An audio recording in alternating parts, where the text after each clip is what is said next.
넘치는 하나님의 은혜가 있기를 간절히 축복합니다. 오늘 이 밤에 기도할 때 하늘 문이 활짝 열려지는 놀라운 은혜를 경험하는 기적의 밤, 은혜의 밤, 능력의 밤이 되기를 간절히 소망합니다. 오늘은 두아디라의 교회의 사자에게 또한 그 교회에게 던지시는 예수 그리스도의 말씀을 같이 보도록 하겠습니다. 18절 말씀인데요. 두아디라 교회의 사자에게 편지하라. 그의 눈이 불꽃 같고 그 발이 빛난 주석과 같은 하나님의 아들이 이르시되. 여러분, 두아디라는 버가모 또한 서바나 중간 지점에 위치했다라고 합니다. 버가모와 서바나 중간 지점에 위치했는데요. 이 도시는 공업 도시로 좀 유명한 곳이었습니다. 주전 190년경에 로마의 식민지가 되었고 아폴로와 아데미, 삼바다 등의 신전이 있었다라고 합니다. 여러분, 공업이 발달하게 된 동업조합이 유명하였고요. 빌립보에서 개종한 자주장사 루디아가 이곳 출신의 여인이었다는 사실을 우리가 성경의 말씀을 통하여 알 수 있죠. 그런데 여러분, 이 두아디라 교회가 어떻게 설립되었는지는 정확하게 성경은 기록하고 있지 않습니다. 그런데 다음과 같이 주석가들이 추측하는데요. 바울이 에베소에 머물 때 전도하였거나 루디아가 전달하여 세웠을 것이라고 추측할 수 있습니다. 아무튼 이 두아디라에 있는 이 두아디라의 교회에 주님께서 편지를 하고 계시다라는 거예요. 근데 여러분, 이 편지하시는 주님에 대하여 어떻게 주님께서 당신을 묘사하고 있냐면요, 계시하냐면요, 1절의 말씀을 보면 그의 눈이 불꽃 같고 그 발이 빛난 주석과 같은 하나님의 아들이라고 말하고 있습니다. 여러분, 특별히 눈이 불꽃 같다, 그 발이 빛난 주석과 같다라는 이 그리스도의 모습은 두아디라에서 숭배하던 태양신 아폴로와 거짓 예언자 이세벨을 염두에 두고 경고하신 말씀이라는 것을 알 수 있습니다. 그들의 우상 숭배와 행음에 대하여 내가 반드시 심판하리라 라는 것을 암시한다라고 얘기할 수 있는데요. 오늘 본문의 말씀 중에 또 다른 말씀이 뭐냐면요, 이 소아시아 7교회 편지할 때 특별히 여기에서만 하나님의 아들이라고 얘기하고 있습니다. 이 말씀이 왜 그렇게 쓰여졌냐면요, 두아디라의 특징이 있었는데 그 지방의 우상이면서 제우스의 아들로 여겼던 아폴로나 항제와 대조를 이루어 오직 그리스도만이 하나님의 아들이심을 확고히 하고자 하는 예수님의 의도라는 것을 우리가 알 필요가 있다는 것이죠. 사랑하는 여러분, 인간과 예수님의 차이점은 여러 가지 있겠지만요, 그 중에 인간은 한 사람 한 공동체를 평가하면서 볼 때 그것을 내가 이제 평가하잖아요. 그 평가는 완벽할 수가 없다라는 거예요. 어떤 한 인간에 대하여 평가하고 어떤 한 공동체에 대하여 평가할 때요, 그 평가는 완벽할 수가 없습니다. 왜냐하면 인간은 한계가 있기 때문이에요. 인간은 이 사람의 숨은 동기와 숨은 마음을 알아차릴 수가 없습니다. 그냥 겉모습에 대해서만 알 수 있다는 것이죠. 그래서 여러분, 인간은 이러한 한계가 있기 때문에 그 사람에 대하여 평가하고 결론 지을 때 틀릴 수도 있고 맞을 수도 있고 비스름이할 수도 있다는 거예요. 근데 여러분, 오늘 이 말씀에 예수님이 어떻게 얘기하냐면요, 예수님은 한 사람이나 한 공동체를 평가하실 때 어떠한 것으로 평가하시냐면요, 불꽃과 같은 눈을 가지고 평가하신다라는 거예요. 그게 도구가 되어서 불꽃 같은 눈으로 그들을 바라보시며 그들을 평가하고 계시다라는 거예요. 그러니까 여러분, 예수님이 평가하시면요, 그 사람이나 그 공동체의 평가는 완벽하다라는 거예요.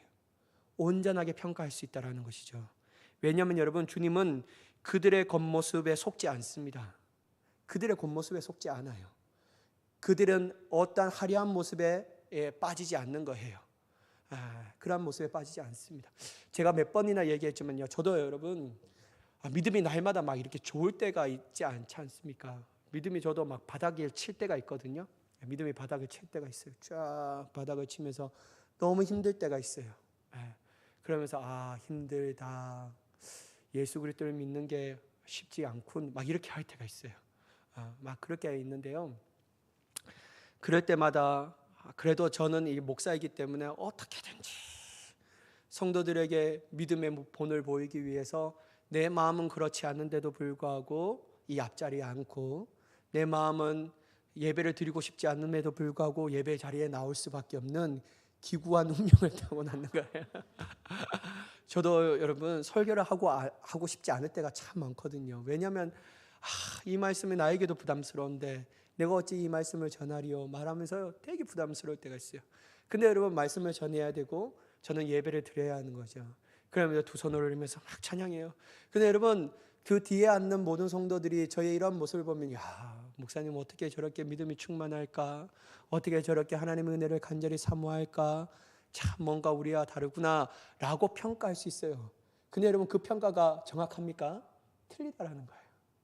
여러분 왜 틀립니까? 여러분들은 제 속마음을 모르기 때문인 거예요. 저 속마음을 모릅니다. 아무리 친한 관계에 있는 사람도 자기의 속마음을 잘 안 비칩니다. 하물며 여러분 한 인부를 돕고자 하는 부부의 관계에 있어서도 남편은 아내의 마음을 100% 몰라요. 또한 아내는 남편의 마음을 100% 몰라요. 그래서 여러분 다 알 수가 없는 거예요. 그래서 여러분 부부싸움을 하지 않습니까? 다 마음을 모르기 때문에. 근데 여러분 예수님께서 우리를 평가하실 때는요 다 알아요. 다 압니다. 마음을 감찰하신 주님께서. 그것도 아주 불꽃과 같은 눈으로 바라보고 계시다라는 거예요. 불꽃 같은 눈은 뭐냐면요 어둠을 밝히시며 아주 철두철미하게 주님께서 우리를 바라보고 계시다라는 거예요. 그러면 여러분 예수님께서 우리의 겉모습에 쏙겠습니까? 안 쏙죠. 우리의 외모에 대고 평가하시겠습니까? 안 평가합니다. 주님은 그들의 숨은 의도와 숨은 마음에 대하여 아신다라는 거예요. 그리고 숨기고 있는 죄를 다 보시며 그들에게 평가하신다라는 것이죠. 그래서 여러분 오늘 말씀에 그 눈이 불꽃 같고 라고 예수님에 대하여 묘사하고 있다라는 것이죠. 여러분 오늘 우리 이 구절을 통하여서 우리의 삶을 적용해야 합니다. 첫 번째 어떻게 적용해야 되면요 우리가 함부로 남을 평가해서는 안 된다라는 거예요. 왜냐하면 우리는 틀릴 수 있기 때문에 절대로 우리가 평가하는 것이 맞지 않을 수가 있다라는 것이죠. 물론 여러분 칭찬하는 평가는 얼마든지 해도 괜찮습니다. 여러분 칭찬은 고래도 춤추게 한다라고 말하잖아요. 칭찬을 싫어하는 사람이 누가 있겠습니까?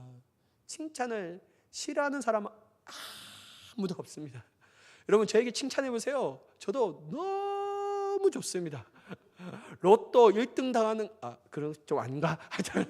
여러분 하여튼 너무 좋아요. 너무 좋아요. 누가 나한테 목사님 어떻게 그렇게 멋있습니까? 그러면요 저는 제가 이 세상에 제일 멋있다라고 생각하는 사람이에요. 너무 칭찬이 너무 좋아요. 칭찬 싫어하는 사람은 없다라는 거예요.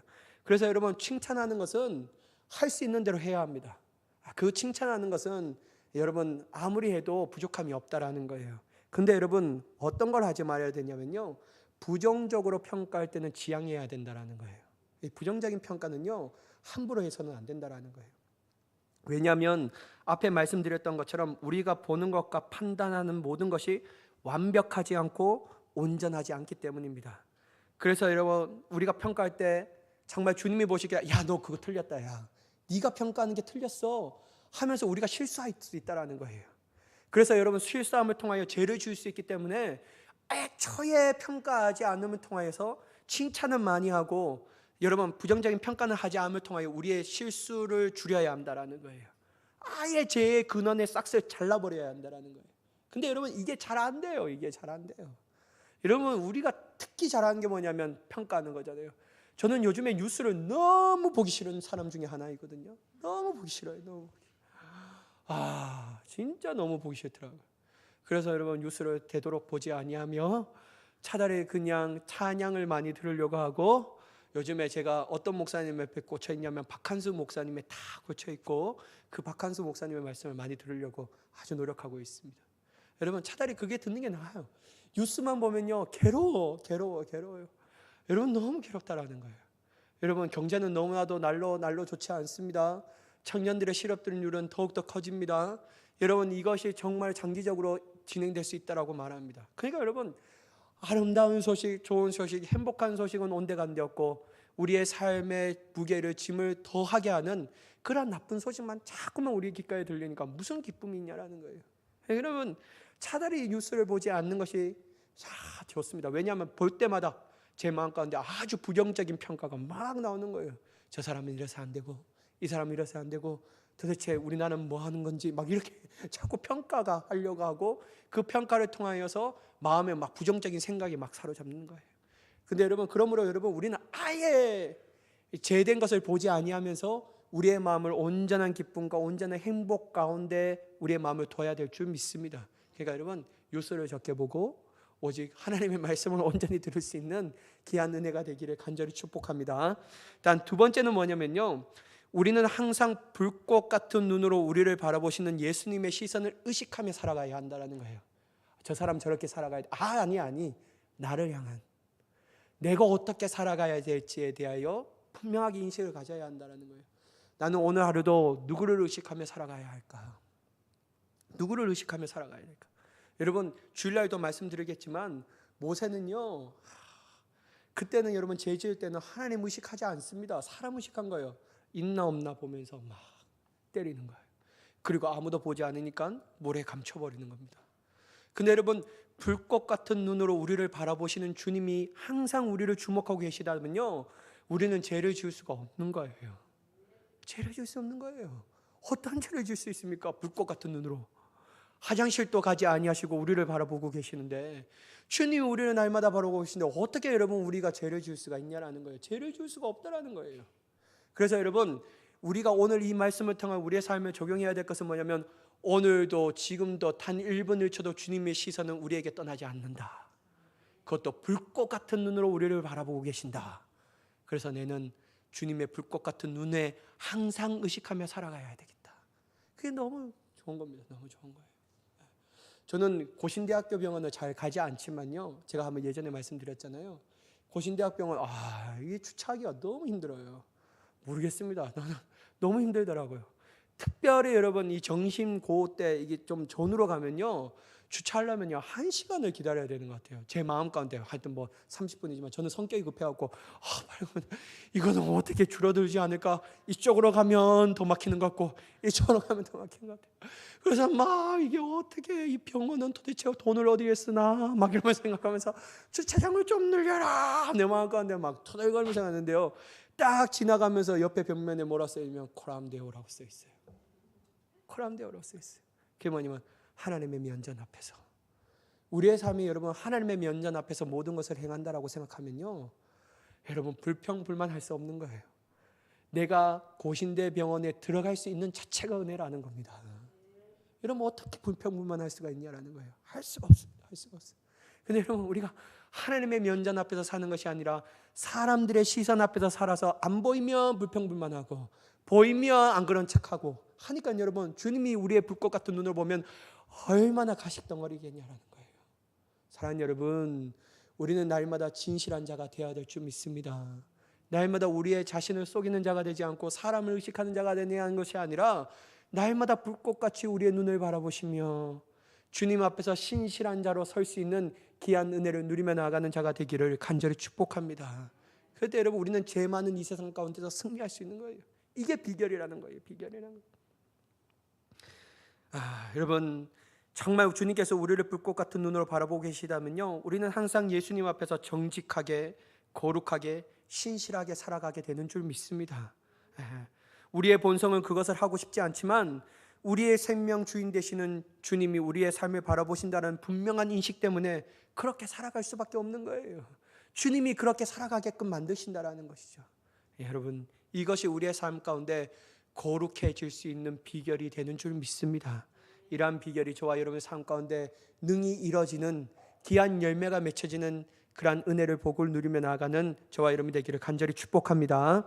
여러분, 주님은 언제나 먼저 이 교회들에게 먼저 칭찬을 하시는데요, 여지없이 먼저 두아디라 교회에 대하여 칭찬하십니다. 이 19절 말씀인데요, 내가 내 사업과 사랑과 믿음과 섬김과 인내를 아노니 내 나중 행위가 처음 것보다도 많도다.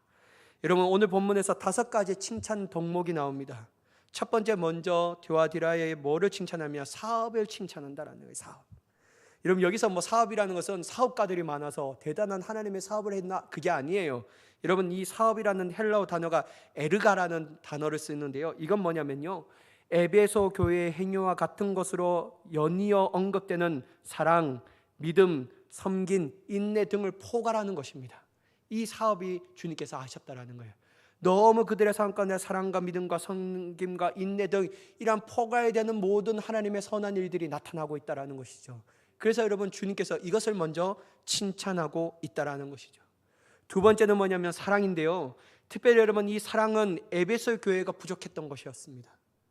이 사랑이 두아디라의 교회에서는 풍성했다라는 거예요. 그 교회가 부족했던 것들을 그리스도인의 공동체가 마땅히 지녀야 할 이 삶의 규범들을 두아디라 교회는 사랑을 베품을 통하여 풍성함으로 말미암아 하나님 앞에 칭찬받았다라는 것이죠. 세 번째는 뭐냐면요, 믿음이었다라는 겁니다. 믿음. 여러분, 이것은 하나님의 말씀이 중심되는 삶을 가리키고 있습니다. 하나님의 말씀이 중심되는 삶. 그런데 이 믿음보다 사랑의 덕목이 먼저 언급된 것은요, 두아디라의 교회가 믿음보다 사랑을 강조하였기 때문이라고 생각할 수 있다는 거예요. 믿음보다 사랑이 언급되어 있다는 것이죠. 그런데 여러분, 말씀과 믿음의 바탕이 없는 이 사람들이 이 사랑 때문에 이세벨과 같은 이단들을 빨리 수용됩니다. 그러니까 여러분, 이 사랑 또한 어떤 것에 바탕으로 서야 되냐면요, 믿음과 말씀 위에 사랑으로 충만해져야 된다는 거예요. 그래서 여러분, 사도 요한이 고린도전서 13장에 뭐라고 얘기하냐면 믿음, 소망, 사랑이 이 세 가지가 항상 있을지인데 그 중에 제일은 사랑이라는 거예요. 그래서 여러분, 사랑만 가지고 있는 것이 불가능하다라는 거예요. 그 안에 믿음이 충만하고 소망으로 충만해지고 비로소 사랑으로 우리의 영혼이 덮어진다라는 거예요. 무분별한 사랑이 아니라 하나님의 믿음과 소망 안에서 말씀 가운데서 누리는 사랑이라는 거예요. 그래서 여러분, 이 이세벨과 같은 이단들의 사상을 이 믿음과 말씀 가운데 서개어 있기 때문에 분별하며 받아들인다라는 것이죠. 근데 여러분, 두아디라 교회는 믿음보다 사랑이 앞서진 것을 볼 때 이 사랑 가운데 믿음으로 올바르게 서지 않는 이 사랑 때문에 문제가 일어났다라는 거예요. 사랑은 풍성한데 무분별한 사랑으로 말미암아 이단들의 사상을 빨리 받아들였다라는 거예요. 그것 때문에 교회가 어려움을 겪고 있었다라는 것이죠. 또한 여러분, 네 번째, 다섯 번째는 뭐냐면요, 바로 섬김과 인내였습니다. 이것은 사랑의 외적 표현으로서 칭찬받을 만한 훌륭한 덕목이라고 할 수 있다는 것이죠. 그러면서 주님께서 두아디라 교회에게 뭐라고 얘기하냐면요, 내 나중의 행위가 처음 것보다도 많도다라고 말해요. 저는 이 말씀을 보면서요, 참 대단한 교회다, 진짜 올바른 교회구나. 뭐냐면요, 이 말씀의 뜻은 처음 행위보다 나중의 행위가 더 많아졌다라고 얘기하는데, 이거는 신앙의 진전이 있었던 교회라는 겁니다. 자꾸만 신앙이 자라나는 교회였어요. 예전의 믿음의 신앙의 분량보다 가면 갈수록 신앙의 분량이 더욱더 커진 교회라고 얘기할 수 있다는 것이죠. 신앙이 정체된 교회가 아니라 날마다 부흥하는 교회라고 얘기할 수 있다는 것입니다. 그러니까 주님께서 이것을 가지고 두아디라의 교회에 칭찬하고 있음을 알 수 있습니다. 물론 뒤에 가면 두아디라 교회가 책망받지만요, 그럼에도 우리는 이 교회를 통하여 배워야 할 것이 있다고 생각합니다. 그것은 뭐냐면 믿음과 사랑, 즉 행함이 있는 믿음을 소유해야 한다는 것이죠. 행함이 있는 믿음을 소유해야 한다는 거예요. 그것도 정체된 믿음이 아니라, 정체된 신앙이 아니라 계속해서 자라나는 신앙을 소유해야 한다는 거예요. 지금 우리가 소유하는 신앙에서 만족하며 멈추며 다른 데에 관심을 가지는 살아가고 있는 그 신앙을 소유해서는 안 된다는 거예요. 입만 살아있고 행함이 없는 죽은 믿음을 소유하는 자가 되지 말아야 한다는 겁니다. 여러분, 우린 두아디라 교회처럼 믿음과 사랑의 본을 보이며 주님 안에서 이전보다 더욱 영적으로 성장하며 성숙해 나아가는, 매일매일 영적으로 주님 앞에 자라날 수 있는 귀한 교회가 또한 우리 모두가 되어야 될 줄 믿습니다. 여러분, 멈추지 말아야 합니다. 성장해야 합니다. 성장해야 돼요. 멈추다라는 자체가 여러분 퇴보한다라는 증거입니다. 여러분, 근데 여러분, 많은 그리스도인들이 예전에 하려 했던 그 영광만 생각하고요, 앞으로 나아갈 생각은 하지 않아요. 옛날이요 라고만 말했지 하나님의 은혜에서 안타까움을 가지고 구하지 않는 거예요. 왜냐하면 그 화려한 영광만 보면서 그 화려했던 그 영광을 가지고 있기 때문에 자기의 지금 믿음의 신앙도 좋다라고 착각하고 있기 때문입니다. 근데 여러분, 우리가 화려했던 영광을 그리워하며 추억하는 것이 아니라, 그것을 자랑하는 것이 아니라, 오늘 하루도 내 영적인 성장을 이루시는 주님, 오늘 하루도 영적인 성숙을 이루시는 그 주님을 사모하며 그 은혜를 경험하며 나아가는 우리가 되어야 될 줄 믿습니다. 성장해야 한다는 거예요. 멈추면 안 됩니다. 여러분, 멈추는 것 자체가 우리의 신앙에 퇴보되었다는 증거라는 거예요. 그래서 여러분, 우리는 날마다 성장해야 될 줄 믿습니다. 그런데 문제가 뭐냐면요, 이러한 영적인 성장이 이전보다 더 많이 일어났던 교회였지만 여전히 그 안에서 문제가 있다는 거예요. 참 아이러니하게 이러한 교회 정도의 수준이 된다면요, 문제가 없어야 되는데 그 안에서 문제가 있다라는 거예요. 20절의 말씀인데요, 한번 같이 보도록 하겠습니다. 제가 봉독하겠습니다. 그러나 내가 책망할 일이 있노라. 책망할 일이 있다라는 것이죠. 뭐냐면 자칭 선지자라 하는 여자 이세벨을 내가 용납함이니 그가 내 종들을 가르쳐 깨어 행음하게 하고 우상의 제물을 먹게 하는도다. 두아디라의 교회의 문제는 거짓 가르침에 미혹되었다라는 거예요. 거짓 가르침에 미혹되었습니다. 여러분, 버가모 교회의 발람의 교훈을 따라 우상의 제물을 먹고 행음하며 니골라 당의 교훈을 지키던 자들이 있었던과 마찬가지로 두아디라의 교회에도 거짓 선지자가 있었다라는 거예요. 이세벨의 미혹에 넘어가 행음하고 우상의 제물을 먹는 이들이 점차 늘어나고 있다라는 것이죠. 일부의 이런 사람들로 인하여 자꾸만 두아디라의 교회가 흔들리고 있다라는 거예요. 흔들리고 있다라는 거예요. 여러분, 누룩은 쉽게 퍼져갑니다. 쉽게 퍼져가는 거예요. 여러분, 악한 것들은 퍼져가는 전용성이 매우 빠릅니다. 매우 빠르다라는 거예요.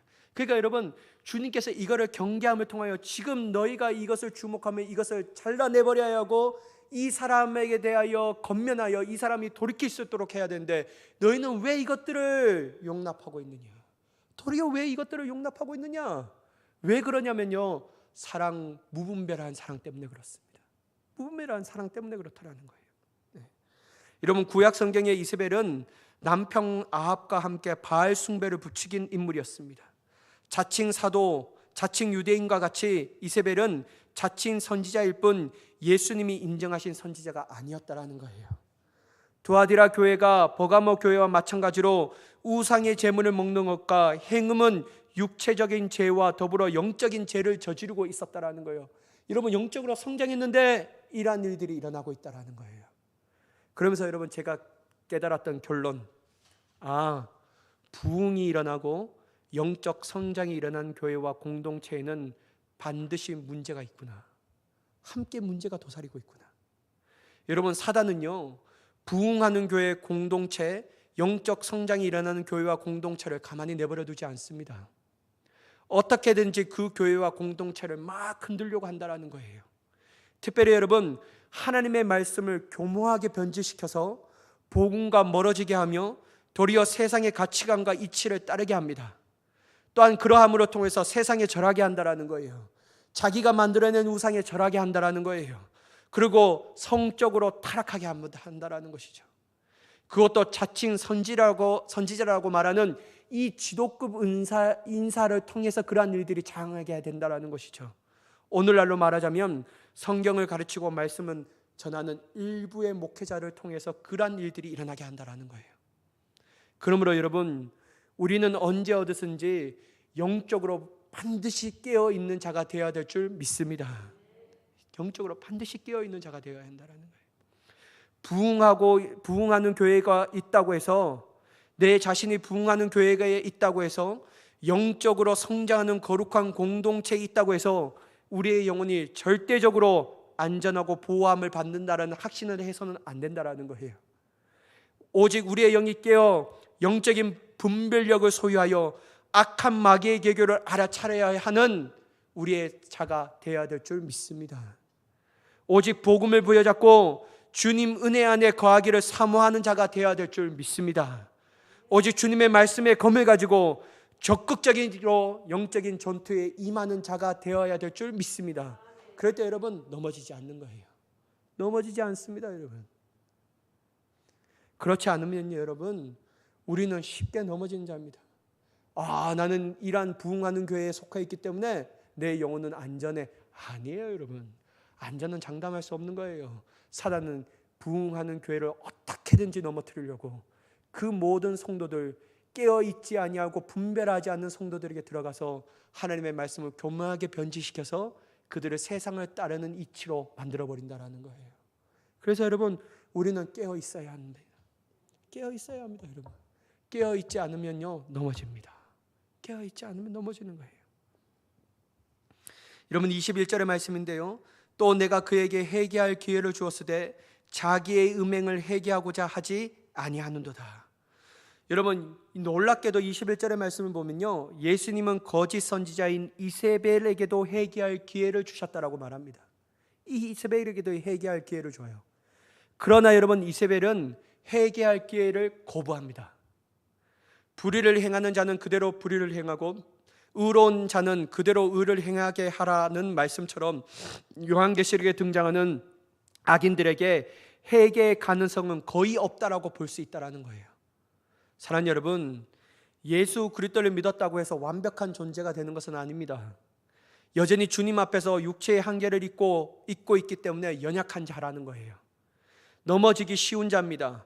그러므로 때로는 죄에 넘어져 그 죄 가운데 거할 수 있다는 거예요. 하지만 주님은 그 죄를 주동하는 사람이든지 그 죄를 따르는 사람이든지 가리지 않고 동일하게 회개할 마음을 주신다라는 거예요.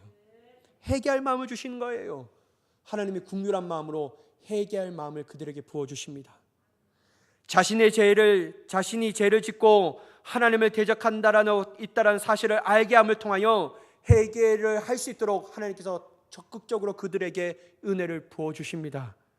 여러분, 이 은혜에 순종하면서 나아간다면 회개에 이를 수 있고요, 주님은 예수 그리스도의 보배로운 피로 우리의 죄를 사해 주시며 다시 정결하게 하시며 거룩하게 하시며 예수 그리스도의 정결한 신부로 세워주시는 줄 믿습니다. 그런데 여러분, 회개는 그렇게 간단하지 않는다라는 거예요. 회개는 그렇게 간단하지 않습니다. 회개하는 것은 머리로는 아주 쉬워 보이나요? 악인들에게는 할 수 없는 것이 뭐냐면 회개라는 거예요. 왜냐하면 여러분, 그들은 자신들을 주님이 주신 은혜의 눈으로 제대로 인식하지 못하고 있기 때문입니다. 도리어 자신들은 제대로 된 믿음의 길을 가고 있다고 생각합니다. 그래서 회개하라고 외치는 주님의 음성을 외면하며 도리어 회개할 사람들은 내게 아니라 저 사람이야 라고 회개의 손가락을 다른 사람에 가리키고 있다는 거예요. 주님이 우리에게 회개하라고 하시는데 내 자신의 마음은 깨닫지 못하고 내가 볼 때는 회개에 필요할 사람은 저 사람이야. 저 사람이 회개해야 돼. 내 남편이 회개해야 되고 내 아내가 회개해야 되고 내 자식이 회개해야 되고 저 집사님이 회개해야 되고 저 권사님이 회개하고 저 목사님이 회개해야 돼. 근데 여러분, 주님은 아니에요. 네가 회개해야 된다라고 말씀하고 있다는 거예요. 사랑하는 여러분, 주님이 우리에게 회개하라고 말씀하시는 그 음성을 외면하지 않는 자가 될 줄 믿습니다. 주님은 이 시간에 우리에게 회개하라고 말씀하고 있어요. 우리가 돌이켜야지만 살 수 있다라고 말합니다. 우리가 회개할 때 하나님의 생명을 누릴 수 있다라고 말합니다. 여러분, 다른 곳에 바라볼 필요가 없습니다. 다른 사람을 주목할 필요가 없는 거예요. 오직 우리에게 부어주시는 하나님의 은혜를 통하여 내 안에 숨어있는 죄를 발견한 자가 되게 하고 내 안에 넘어지게 하는 모든 유혹을 발견하는 자가 되어 오직 우리의 자신을 주님의 은혜 안에서 올바르게 세워 나아갈 수 있는 자가 되기를 간절히 축복합니다.